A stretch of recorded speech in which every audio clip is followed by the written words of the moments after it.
Pris d'une rage intense, il va commencer à poignarder la petite fille, à l'éviscérer, enfin, tout simplement, il va la massacrer, quoi.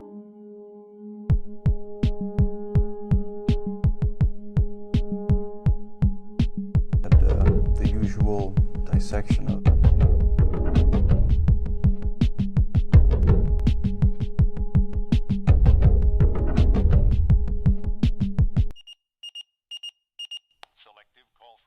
Bonjour tout le monde, j'espère que vous allez bien et comme d'habitude, d'ici la fin de la vidéo, il est possible que vous n'alliez plus très bien. Aujourd'hui, on parle du boucher de Rostov et ce nom promet une histoire bien gore. Donc si vous êtes sensible, faites attention à vous. J'essaierai de ne pas entrer trop dans les détails, mais c'est sombre. Installez-vous confortablement, vous en aurez besoin. Prenez quelque chose à manger, quelque chose à boire et on se lance tout de suite dans l'histoire de Andrei Chikatilo, le boucher de Rostov. Nous sommes dans les années 30 en URSS et à ce moment-là, Staline est au pouvoir et il est en train de mettre en place une politique communiste et de collectivisation des terres. Alors la collectivisation des terres, qu'est-ce que c'est? Finalement, c'est l'extorcation des paysans, c'est-à-dire qu'on prenait leurs récoltes aux paysans et ces denrées alimentaires étaient redistribuées dans tout le pays. Aussi, il faut savoir que les koulaks, donc qui étaient les paysans les plus prospères, étaient finalement virés de leurs propriétés et à la place, on mettait des agents du gouvernement qui contrôlaient les récoltes. Il faut savoir que l'Ukraine à ce moment-là était un peu le bassin céréalier de l'URSS, une grosse réserve de nourriture quoi, et c'est là que cette politique a fait le plus de dégâts. Il y a eu une grosse période de famine qu'on appelle l'Holodomor ou extermination par la faim, où clairement les gens mouraient parce qu'ils n'avaient plus rien à manger.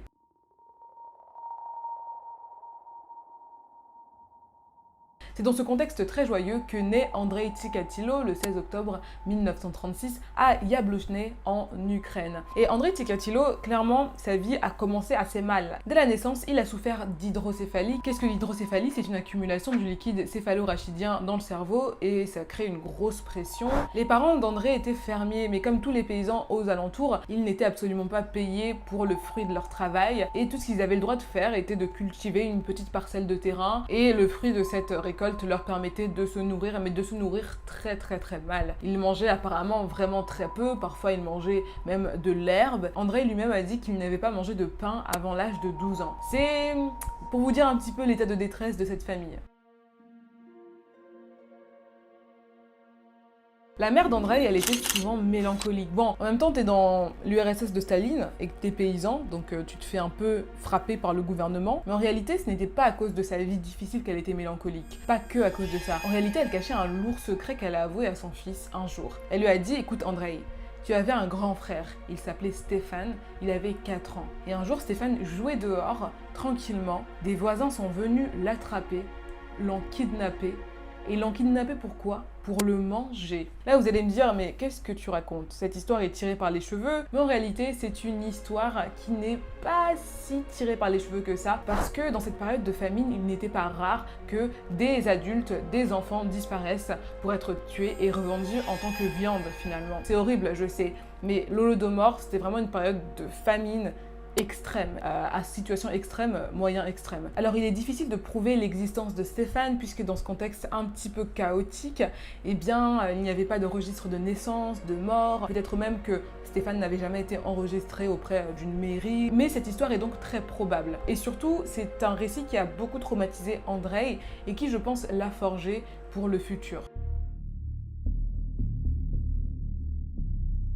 1942-43, l'URSS s'engage dans la guerre, donc finalement la vie devient encore pire. Roman, le père d'Andrei, s'engage, il va au front. S'il va au front, il va recevoir une petite compensation pécuniaire et donc c'est toujours mieux que de rester à la maison et de crever de faim finalement. Donc il laisse sa femme et son fils qui vont vivre des mois, des années assez compliquées, assez difficiles. À ce moment-là, des soldats allemands commencent à arriver en Ukraine et du coup la mère d'Andrei va recueillir un soldat chez eux, voilà, de force peut-être d'ailleurs, et ce soldat va finir par la violer. On part dans c'est de plus en plus horrible. Il faut savoir aussi qu'Andrei aurait apparemment assisté à ce viol. 9 mois après, la mère d'Andrei donne naissance à une petite fille qu'elle appellera Tatiana. Andrei, lui, il commence à aller à l'école vers 1944 et c'est un petit garçon très bosseur, mais aussi très timide et un petit peu dans son coin. Il faut savoir aussi que très vite, il va commencer à être harcelé parce que son père Roman a été blessé et capturé par l'ennemi alors qu'il était sur le front et donc on considère un peu Andrei comme un fils de lâche. Ça fait qu'il s'isole encore plus. Le temps passe, Andrei a 15 ans, il commence à avoir des pulsions sexuelles, mais pas des pulsions sexuelles normales. Il est attiré par les filles très jeunes. Un jour, sa sœur Tatiana ramène une de ses amies à la maison, elle a 11 ans, et Andrei décide de la prendre à part et de profiter d'elle. Il ne va pas réussir, il a des problèmes un peu génitaux, érectiles, mais cette histoire va tourner dans toute l'école et il va être encore plus harcelé, encore plus mis de côté. Ok, je vous ai dit qu'Andrei était plutôt bon élève. Bon, il était bon élève jusqu'à un certain niveau, hein. En tout cas, il a raté le concours de l'université de Moscou et donc il a décidé de s'engager dans le service national. Je suppose que c'est une sorte de service militaire rémunéré. Et donc à partir de là, il déménage avec sa sœur Tatiana dans une ville qui s'appelle Radionova Nesvetaveski, très russe. Tatiana, elle commence à s'inquiéter pour son frère. Elle se dit, ce garçon, il n'a pas d'amis, il n'a pas de copine, qu'est-ce qui se passe? Du coup, elle lui dit un soir, Andrei, moi j'ai une petite copine à te présenter, elle est très mignonne. Je vais vous organiser une petite rencontre et je suis certaine que ça se passera bien. Il est un petit peu maladroit avec les filles, il est intéressé par les filles beaucoup plus jeunes que lui, il est un petit peu pédophile. Donc bon, il se dit, je vais là à ce rendez-vous, on verra bien comment ça se passe. Mais même nous, on se dit que ça se passera très mal. Hein. Mais non, ça se passe très bien. Et donc ce qui se passe, c'est qu'ils commencent à sortir ensemble et puis ils vont même finir par se marier et avoir 2 enfants, Yuri et Ludmila. Tout se passe bien pour ce garçon hein, qui a commencé si mal, mais vous allez le voir, ça va tourner mal maintenant. En 1971, Andrei devient professeur d'école. Non pas seulement à cause de son amour pour l'éducation, mais surtout à cause de son amour pour les enfants. Il va profiter de ses élèves très vite. Il va commencer à toucher des filles ou même des garçons après les cours. Ces histoires vont remonter au principal qui va être énervé et qui va obliger Andrei à démissionner. Andrei là se dit, pas de problème, tout ce que j'ai à faire c'est à trouver un nouveau travail dans une autre école. Ce qu'il va faire. Mais malgré tout, il va être viré à cause de coupures budgétaires cette fois-ci. Et dans les 3 ans qui suivent, Andrei n'arrive pas à trouver de travail. En fait, il est fiché partout. Tout le monde sait qu'il a attouché des mineurs et donc plus personne ne veut l'engager.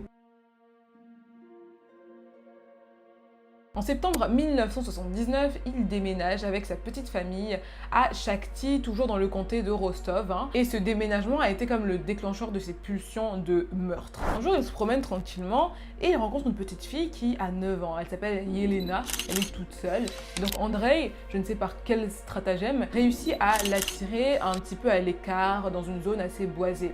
Là, il essaie d'abuser de la petite fille qui se défend comme elle peut et il n'arrive pas à abuser d'elle. Dans tous les cas, il a des problèmes érectiles, ça ne fonctionne pas. Comme pris d'une rage intense, il va commencer à poignarder la petite fille, à l'éviscérer. Enfin, tout simplement, il va la massacrer, quoi. Le soir, il rentre chez lui auprès de sa femme, il boit une petite bière tranquille et le temps passe comme ça. Bien sûr, la police est sur le coup.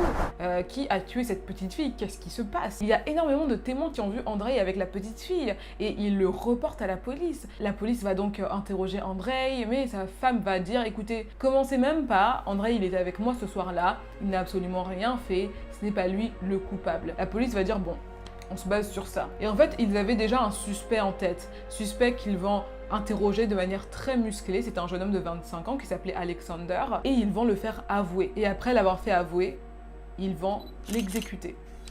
Alors qu'il n'avait rien fait. Si vous avez suivi la vidéo jusque-là et que vous aimez bien ce genre d'affaires, mettez tout de suite un petit like, ça me ferait plaisir. Entre juillet et septembre 1982, Andrei est lancé dans une folie de meurtre. Il tue des tas d'adolescentes et adolescents âgés de 9 à 18 ans, des bébés tout simplement. Il a toujours le même modus operandi, donc le même mode opératoire. Il approche des enfants qui ont l'air isolés, des fugueurs, il les entraîne dans un lieu à l'écart avec de l'argent ou peut-être de la nourriture. Il essaie généralement d'abuser d'eux sexuellement. Généralement, ça ne fonctionne pas. Et ensuite, comme pris d'une rage, il décide de commencer à les massacrer finalement. Il les poignarde, il les éviscère. Parfois, il leur coupe une oreille, le nez. Parfois, il leur coupe les organes génitaux pour les manger après. D'où son surnom de boucher de Rostov. À l'époque, les histoires de tuerie, de meurtre étaient enterrées dans l'Union soviétique, c'est-à-dire qu'on n'en parlait pas, comme pour créer une fausse sensation de paix dans le pays. Mais il faut savoir que dans les années 80, Andreï a multiplié les meurtres. Ça devenait très voyant et tout le monde en parlait. Et donc la police a commencé à se mettre sur le coup. Il y avait des agents de police un petit peu partout qui épiaient un peu tous les citoyens pour essayer de débusquer ce meurtrier. Andreï, qui généralement trouvait ses victimes aux alentours de gares, était souvent dans des gares et avait souvent cet air suspect sur le visage. Donc les policiers l'ont repéré et ont décidé de l'embarquer pour un petit test salivaire. Mais Andreï s'en est sorti. Est-ce que vous savez pourquoi? Parce que les policiers n'avaient que de la semence du meurtrier. Ils n'avaient pas de sang, ils n'avaient pas de salive. Mais les tests qui ont été menés sur Andreï étaient seulement des tests salivaires. Vous allez me dire, bah ça compte quand même. Oui, sauf que Andreï faisait partie d'une petite partie de la population qu'on appelle les non-sécréteurs. Pour connaître le groupe sanguin d'un non-sécréteur, il faut absolument passer par une prise de sang, puisque la semence et la salive ne donneront pas les mêmes résultats. Et donc il n'a pas été attrapé et il a continué à tuer. Au cours des années 80, Andreï est arrêté plusieurs fois, mais à chaque fois, il nie les faits. Le truc, c'est que les meurtres continuent et la police, là, commence à être un petit peu à cran. Un jour, encore une fois, dans une gare, ils vont l'arrêter et l'embarquer. Encore une fois, il va tout nier, mais là, ils vont décider de faire une sorte de background check et donc d'en savoir un peu plus sur ce personnage. C'est comme ça qu'ils vont apprendre que Andreï avait eu des comportements déplacés auprès d'enfants alors qu'il était professeur. Et là, ils vont faire le lien. Ils vont se dire, un professeur qui a eu des comportements déplacés, des meurtres et des tentatives de viol sur des mineurs, ça colle plutôt pas mal. Ils vont relâcher le bonhomme, mais ils vont le faire suivre et aussi ils vont le mettre sur écoute pour vraiment le traquer. Le 28 novembre 1985, Andreï est encore une fois arrêté. Où ? Dans une station de train. Et là par contre, les enquêteurs Bourakov et Fetisov vont commencer à travailler avec un psychiatre, le docteur Bukhanovsky. Le goal était de créer un profil psychologique pour mieux faire craquer Andreï. Le 29 novembre, il y a un second interrogatoire, cette fois-ci en présence du psychiatre. Et grâce à cette expertise de 65 pages qui aura été créée par le psychiatre, ils vont réussir à faire craquer Andreï. Et Andreï, au bout de 2 heures, va tout avouer et leur dire: je vous mène même au corps. Est-ce que c'est pas ouf, le pouvoir de la psychologie? En tout, Andreï Tchikatilo a revendiqué 56 meurtres. Pour vous donner un ordre d'idée, Jeffrey Dahmer, lui, n'a fait que 17 victimes. Le procès commence le 14 avril 1992 et quel procès? Quel procès? Andreï était enfermé dans une cage de fer afin qu'il ne puisse pas porter atteinte aux familles des victimes. Et il s'est donné en spectacle pendant tout le procès. Il rigolait, il dansait, il chantait. À un moment, il s'est même levé, a baissé son pantalon et a exhibé ses parties génitales aux yeux de tout le monde. C'était n'importe quoi. Finalement, le 15 octobre 1992, Andreï Tchikatilo est reconnu coupable de 52 meurtres sur les 56 et il est condamné à 52 peines de mort. Il a voulu faire appel en disant que le psychiatre était malhonnête, qu'il était fou et que donc c'est pour ça qu'il tuait, qu'il n'était pas bien dans sa tête, mais il avait été déclaré sain déjà et son appel a été rejeté. Il est exécuté le 14 février 1994 à l'âge de 57 ans. Pour moi, il a très bien vécu et surtout, il a passé une grande partie de sa vie en toute impunité. Et je trouve ça vraiment horrible. C'est sûrement la partie la plus horrible de toute cette histoire. Écoutez les gars, la vidéo est terminée. J'espère vraiment qu'elle vous aura intéressé parce que je ne pense pas qu'elle puisse vous plaire. Donnez-moi vos petits avis en commentaire. Bien sûr, j'adore lire vos avis et j'adore discuter avec vous de toutes ces histoires. En tout cas, nous, on se retrouve très bientôt pour une nouvelle vidéo. En attendant, prenez bien soin de vous, restez bien safe et moi, je vous fais des gros bisous.